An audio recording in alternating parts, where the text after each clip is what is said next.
You know, I've been thinking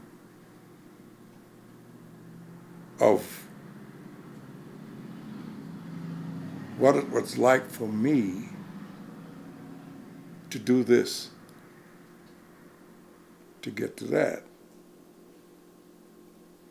This for me was a big problem because I had a name, or I was given a name, and at the time that I was given the name, I didn't realize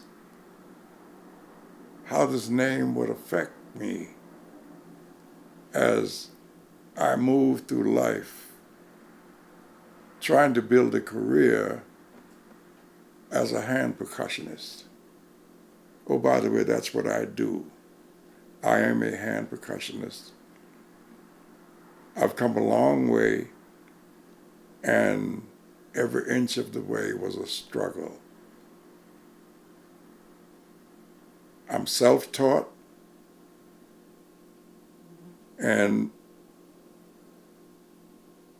the name, Big Black, I had no idea the impact that that name would have on my life, my ability to play, my ability to make a living, because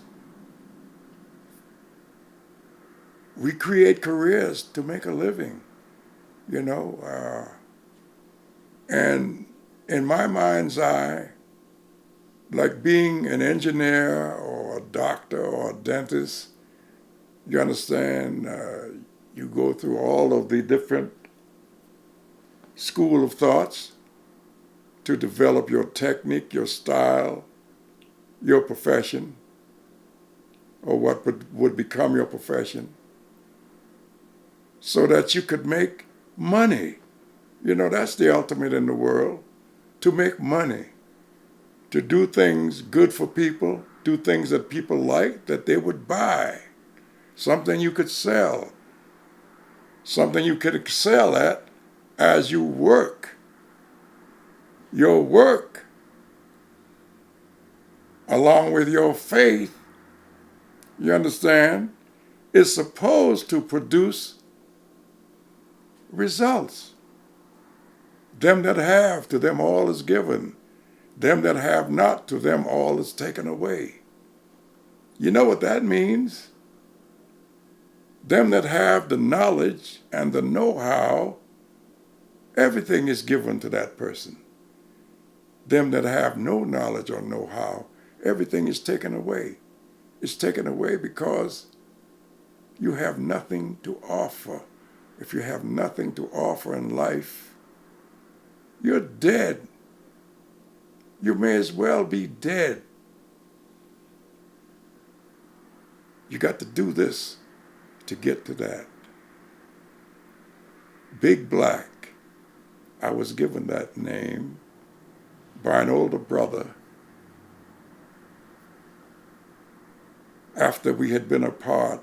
He was really my mentor, he and his partner. And they were my mentors because they were great drummers, and I idolized them. They were my mentors. In their mind's eye, they were not mentors because they were so busy trying to deal with their own careers. They didn't have time to mentor anybody. But just being in their presence gave me the strength and the desire to be as great as they were. I watch their techniques, their style, and I adopt their techniques and their style. And eventually I took it to another level. And I became good, very good at what I was doing. I mean, I'm good now. I'm now 86 years old, and I can still play as good as I was playing when I was a young man. And I have a lot to offer the upcoming drummers, whom I hope to maybe mentor one day so that they could learn what I have learned to keep this thing happening. That's what the whole thing about art is about. You got to give to live. You understand? At least that's what I thought. But with a name like Big Black,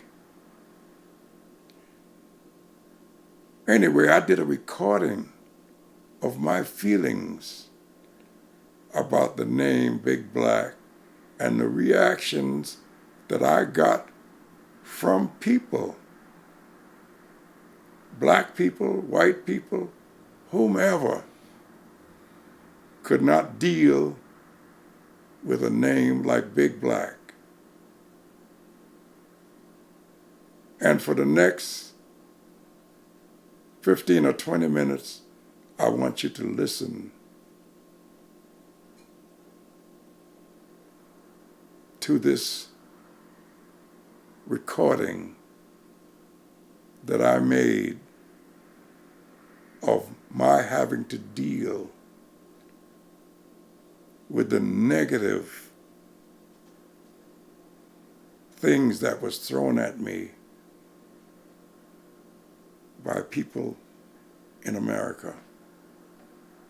It was only in America that this happened to me, because I've traveled all over. And if these negativities existed in other countries like France and Switzerland and Africa, places that I've been, well, I did get a good reaction in Africa, because I remember one night I was performing in Switzerland at a club called the New Morning Club. And in the audience, there was an African couple, a man and his wife. And the man's wife was pregnant. And I played a solo, and they were so turned on by my solo that this woman got up and said to me, "Mr. Black, I love your music so much that when this child is born, may it be girl or boy, the name will be Big Black." And that was the one and only time that I ever felt really good about my name. So I want you to listen to this tape that I made, and it'll give you an idea of what it's like to be a person called Big Black.